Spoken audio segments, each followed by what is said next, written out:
Hey there, health enthusiasts. Today I'm going to show you how to whip up a delicious banana cardamom smoothie that's not only tasty, but also packed with health benefits.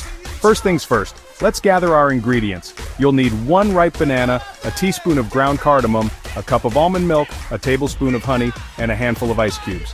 Okay, let's dive in. Start by peeling your banana and breaking it into chunks. Toss it into your blender. Bananas are a fantastic source of potassium, which is great for heart health and maintaining healthy blood pressure. Next, add a teaspoon of ground cardamom.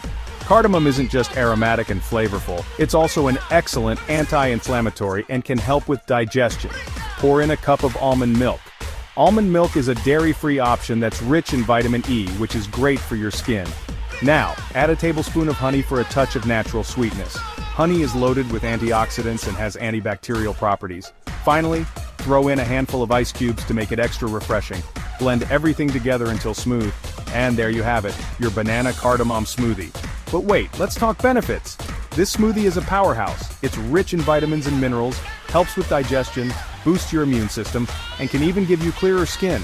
Plus, it's super easy to make and perfect for a quick breakfast or post-workout snack. So, give it a try and let me know what you think in the comments below. If you enjoyed this recipe, don't forget to like this video and subscribe for more health tips and delicious recipes. Cheers to your health!